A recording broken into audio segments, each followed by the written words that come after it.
Okay guys, part 3. So we have a couple of example problems here.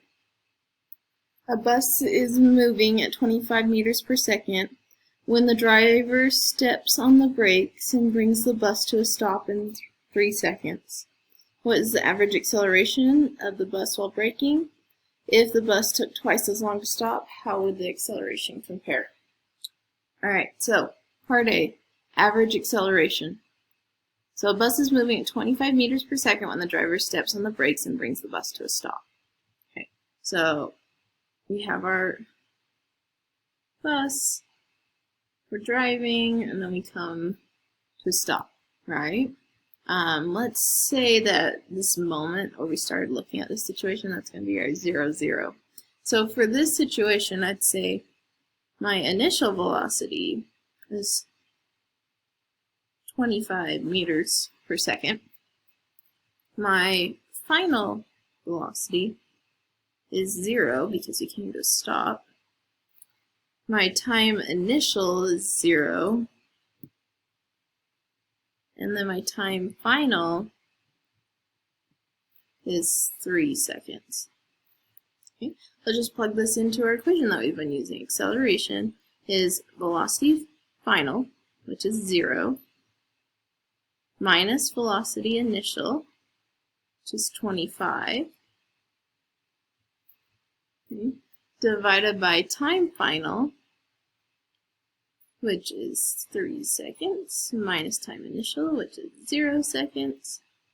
So we get a negative 25 meters per second divided by 3 seconds. Okay? So that would give us 8.33, but we got 2 sig figs, 2 sig figs. So we're going to have 8.3, it's a negative 8.3 meters per second squared. Okay? And that should make sense. So we want this to be negative because our velocity initial was positive. We were moving in the positive direction, but we came to a stop. We didn't speed up, so we'd need to have a negative acceleration in order for that to happen. Okay?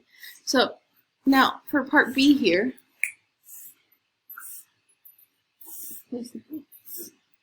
for part B, if the bus took twice as long to stop, how would the acceleration compare? So essentially, instead of 3 seconds, what if it was 6 seconds? So we did 25 and we divided that by 6. Now our value is 4.2 meters per second squared.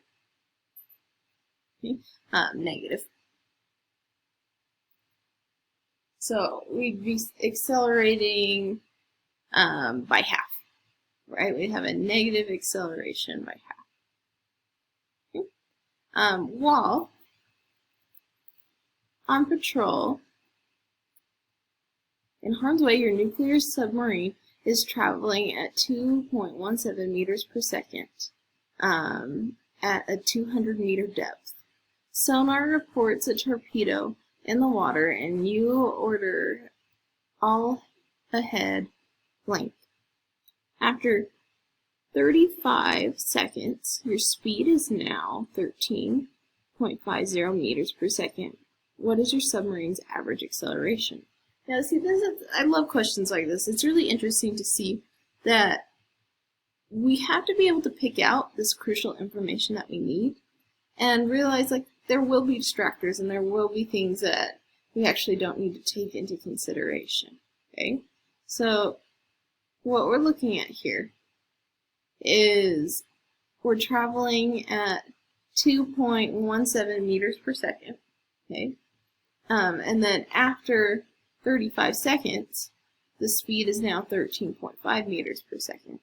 We're asking what is the average acceleration here. So we know our average acceleration is velocity final, initial, time final, time initial. Okay. So velocity initial is 2.17 meters per second. And velocity final is 13.50 meters per second. Time initial is 0. time final, all this occurred. Going from here to here, all of that occurred in 35 seconds. So this like depth and this lingo that we have going on here, that's just a distractor. We don't need that information to figure out the acceleration. So our acceleration is velocity final, which is 13.50, minus velocity initial, 2.17 meters per second, divided by time final, minus time initial. Okay, so we're minusing these two values, and we both have 2 digits after the decimal place. So we're going to want to keep sig figs for 2 digits after the decimal place. Okay, so we have 11.33 meters per second divided by 35 seconds. Okay, so my acceleration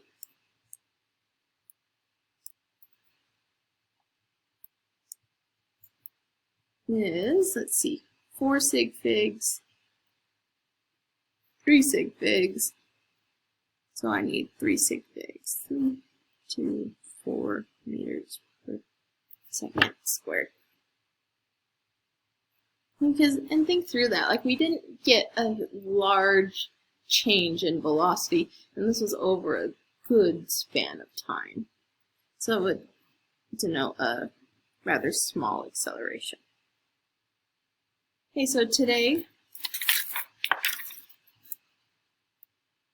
we talked about average acceleration. That was our focus. The time before that was our average velocity, and then we also were introduced to this equation here that we were able to derive from looking at a position versus time.